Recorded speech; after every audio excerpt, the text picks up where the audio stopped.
بسم الله الرحمن الرحيم.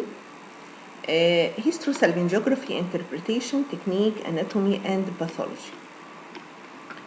Hysterosalpingiography, the first reported using oil-soluble contrast by Carey in 1914. Then lipidol was gradually replaced by water-soluble contrast media. This is the oil contrast. It is more dense. You can see here the fallopian tubes. We will see the anatomy later on. This slide I used to put it, but nowadays we didn't use lipid-soluble contrast here in Egypt especially. We didn't use lipid-soluble contrast. It's not so much available. But in long ago, the gynecologists usually need lipidol. Because lipidol, they say that it has therapeutic effect rather than the water-soluble contrast. So how to differentiate between lipidol-soluble contrast and water-soluble contrast? Lipidol-soluble contrast shows a sharp image. However, the ROG and the ampullary ROG are clearly visualized more with the water-soluble contrast because it is not so dense. The lipid-soluble contrast causes minimal pain, while the water-soluble contrast gets absorbed within hours and do not leave any residue, and it is more painful. There is delayed absorption. Here the absorption is within hours. Risk of lipogranuloma formation in cases of tubal block or hydrosalpinx. In the water-soluble contrast, there is no granuloma formation, or it is rare. Intravasation of contrast with possible risk of oil embolism, and this was a problem. But here the intravasation is not so dramatic because usually just it is excreted in the kidney. But there is no risk of any oil embolism. In the lipid-soluble contrast, we need delayed film after 24 hours. But here we do the control film after 15 to 20 minutes only. It is widely used and preferred, the water-soluble contrast, because, as I just said, the lipid-soluble contrast is not available. The pregnancy rate is doubled with the oil-soluble contrast.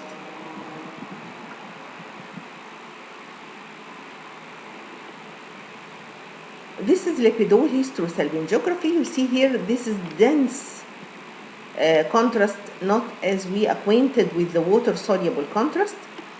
And here there is globules because it is oil. So the oil appear as globules in this is the spill of contrast, and the spill of contrast appear as a drops or globules like that, and this is characteristic to the oil soluble contrast. But as we see here, the mucosa is not so much delineated here. So here the mucosa is not so much delineated in the lipid soluble contrast. Then came the important question: when to schedule the examination? When to schedule the examination? Some books or some articles say that in the first half of the menstrual cycle, best timing from 4 to 7 days. Some say in the 10-day rule, up to 10 days of the first part of the cycle. But to me, I say that this depends on the cycle of the female. If the female is 28-year cycle, and so the ovulation is about to occur at 14 days, so we must do it after the end of menses by 1 day. But the best timing after the end of the female menses by 1 day. Why? Because the blood, by that, the blood has cleared from the uterus. The isthmus is most distensible. The fallopian tubes are more readily filled, and the endometrium is not thick, because the thick endometrium will appear the double wall sign that's not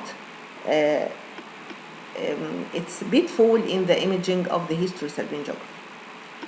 Okay, طيب if the female has amenorrhea or irregular cycles, then we must do pregnancy test before the start of examination in all cases, because sometimes accidentally, although rare, you are confronted with a pregnant female and she has amenorrhea or has abnormal cycles. So if there is abnormal cycles, then before doing, we must do a pregnancy test.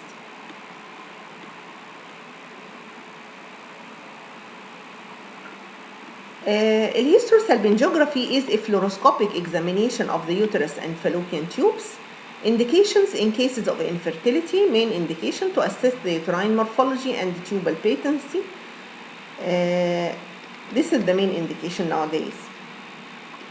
In recurrent and spontaneous abortion, I think we do ultrasound more to assess for the cervical incompetence. Ultrasound would be better. And in the post-tubal ligation, in order to assess that the tubes are ligated, or after tubal recanalization, if we do interventional recanalization or laparoscopic recanalization of the fallopian tube, we can do hysterosalpingography after to assess that the tubes are patent. Contraindications, of course, pregnancy, active pelvic infection, and this is important point. What is active pelvic infection? Active pelvic infection, that there is discharge, offensive discharge, copious discharge, but not the monilia that we found in most of cases. If we found just this yogurt-like monilia, but it's not so extensive, we can do the examination, but after proper cleaning of the cervix and the perineum. Vaginal bleeding, of course, and recent pelvic surgery. What are the complications? Sometimes there is common complications that occur, and you must say to the patient before the start of examination. Common but self-limiting, like abdominal cramping, vaginal spotting. That's okay. There is no problem for vaginal spotting, and she can pray no problem for this vaginal spotting. Vascular intravasation. They are common complications, but they are self-limiting. Also, in the abdominal cramping, you say that the patient that you will feel pain like that of menses. So you must explain the procedure well to the female before the start. Rare but serious complications, pelvic infection. If you have, if you feel that there may be pelvic infection, the instruments are not so well cleaned, so you can give antibiotics. Contrast injection reaction, especially after intravasation, and this is very important entity. You must keep with you corticosteroids or Avil in order, if there is reaction, you can give this female these medications. What are the medications used in these cases? Antibiotics might be required 1 day before and few days after the examination if there is history of previous examination, if the patient has hydrosalpinx, and these hydrosalpinx may cause stagnation and added infection. When the maneuvers are fairly sanguineous, if there is bleeding when you grasp the cervix, there is some bleeding, or if the fallopian tube present certain degree of dilatation. The suggested antibiotic regimen is metronidazole at the time of the procedure, or doxycycline twice daily for 7 days in order to cover the spectrum of bacteria. Buscopan. Buscopan is very important. I used to give it 15 minutes before the start of examination in order to eliminate the element of tubal spasm. So this is very important. You must have steroids or prednisolone in case that reaction occurs. So better to give Buscopan before the start of examination. This is the equipments used. We have here a cascospecula. We have Volcellum multiple toothed valcellum, and we have sound. And this sound is very important. When you find resistance, sometimes there is tightness at the level of the internal os, so you have to introduce the sound in order to pass this tightness. And this is the cannulas used. I prefer this one, the corkscrew type, because this can fit well to the cervix and there will not be contrast eliminated outside the cervix.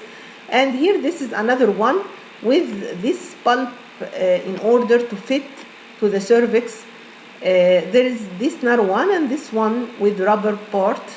The problem that this thin one can cause extravasation from the cervix during the injection. So take care. Try to choose that one that fit to the appearance of the cervix you see. If it is pinpoint cervix, you can use this one. But if it is capacious cervix, better to use this, the large caliber of this corkscrew type.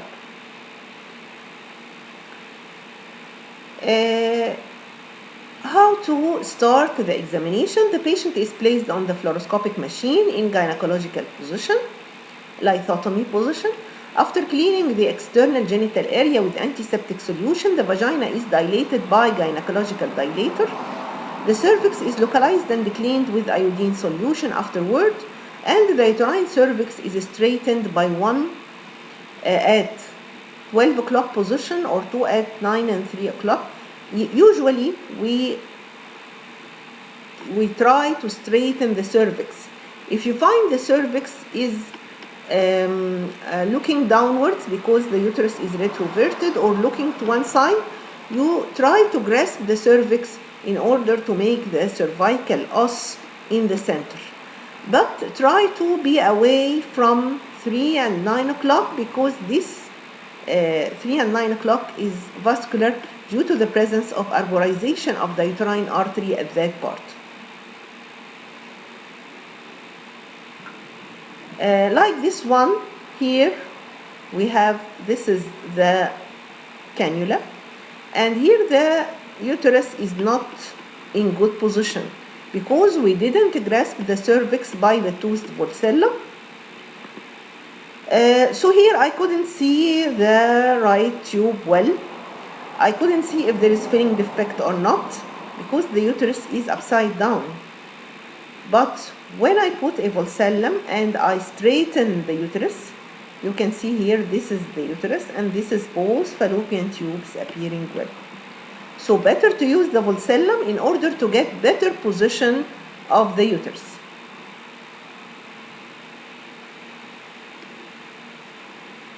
The cervix is prepared with antiseptic and grasped with a toothed tenaculum. Gentle, slow placement of the tenaculum, grasping only enough tissue. Don't take only a small part of tissues. You must grasp a good amount of tissue in order that there is no slippage with hurting the cervix. Adequate stabilization of the cannula is recommended, or all air should be removed from the cannula by priming it in the vertical position. Holding the cannula first in the vertical position, try to eliminate all the air inside, and then apply the tenaculum with one hand to occlude,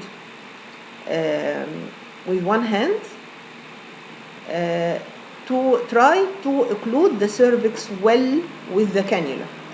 A balloon catheter may be used, but this balloon catheter is expensive for us here in Egypt.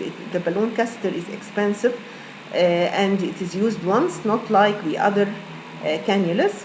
A balloon catheter may be more suitable for patients with cervical stenosis, and some patients experience discomfort during the inflation of the balloon, and this catheter that we use in the technique of sonohysterography. This is the balloon inflated, but here I have a comment. When you inflate the balloon at the end of examination, please deflate the balloon in order to see the cervix.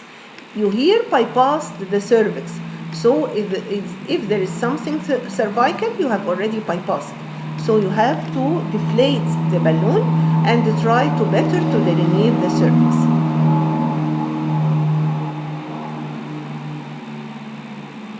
Some tips for a good successful technique. First, as I have just said, choose adequate catheter size. Inject contrast in the catheter prior to insertion to avoid injection of air bubbles. If the uterus is retroverted, place the speculum upside down. You can place the speculum upside down. If the cervix is tilted posteriorly, try to push the uterus down and ask the patient to cough or strain. And sometimes we have problem with the patients that has secondary infertility with previous cesarean section. Sometimes the uterus, due to the fibrosis, is high up. So we have to start to push the uterus by manual examination and ask the patient to cough or strain in order to reach the cervix. So if the cervix either tilted posteriorly or it is elevated upwards by the adhesion from previous cesarean section. For better delineation of the uterine cavity and the tubes, we can use oblique view or tilt the table or the X-ray tube in order to better to rule out the presence of focal masses or the abnormal position of the fallopian tube. Get adequate time for tubal filling and spill. If the tubes are not appearing in the first time, please give time and start to infuse very, very slowly in order that the tube can open. To aid tubal filling, we may aid patient to cough or do valsalva. This preliminary scout film is very, very important in order to rule out if there is any abnormal opaque shadow in the pelvis and in order to adjust the dose. Of course, when we do it under fluoroscopic control, we can, with DICOM viewer, we can just adjust we can adjust the dose, not the dose, we can adjust the brightness and contrast. But the main aim is to exclude the presence of opaque material. Like this one, I get it from the Facebook by this our colleague. This was hysterosalpingiography, but no preliminary film was taken, and there is some like a mist towel here, and there is irregularities present here all through. So please take a preliminary plain film. This is another case. In the preliminary film, we have a calcified oval shadow. It's likely a calcified myoma. And when we do the histro, if we do the histro before the preliminary film, we can not say, is this a lesion delineated by contrast or this is a calcified lesion.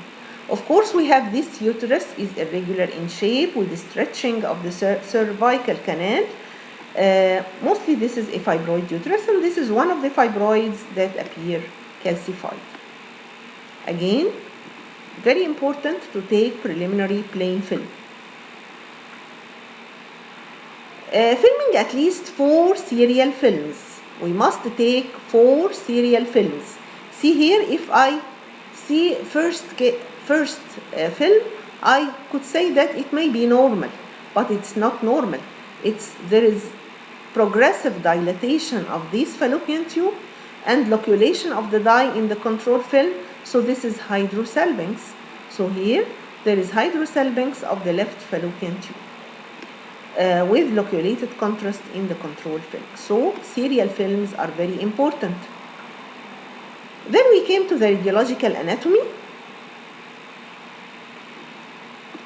There's another case.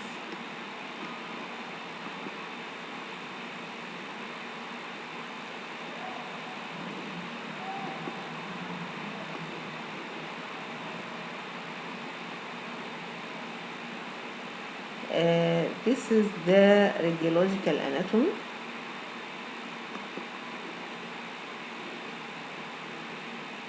There is a slide before this one.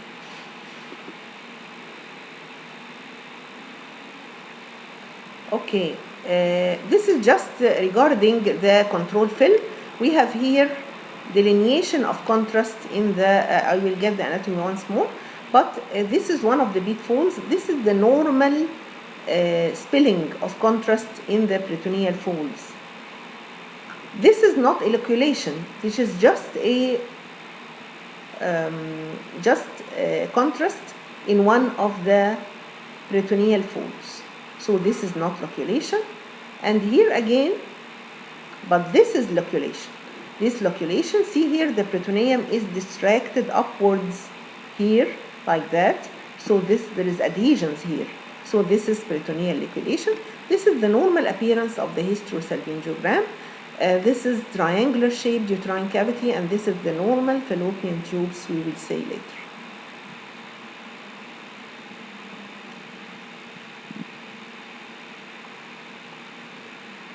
Sometimes we see normal non-pathological findings like air bubbles.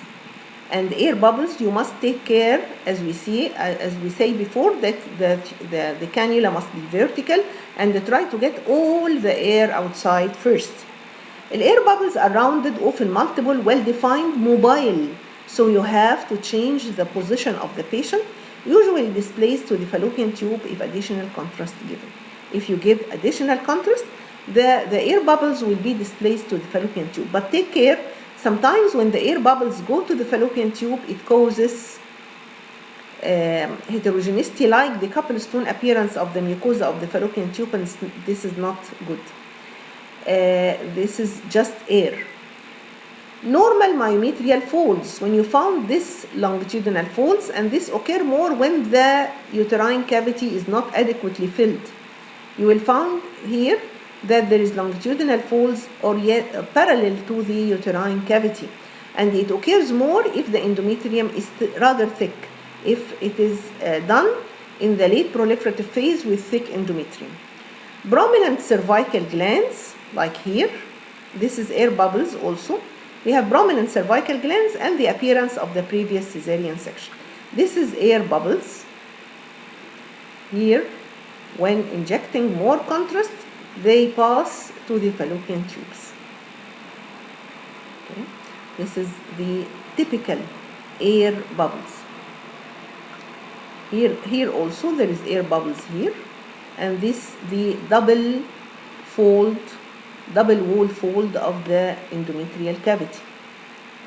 But there is homogeneous smearing of the peritoneal folds. Here there is the intravasation. This is the myometrium here is delineated by vascular and lymphatic structures, and subsequent filling of the internal iliac veins, and the ovarian veins also here are filled. But the fallopian tubes here are seen, they are patent, but they are seen in the control film also. So this is an intravasation.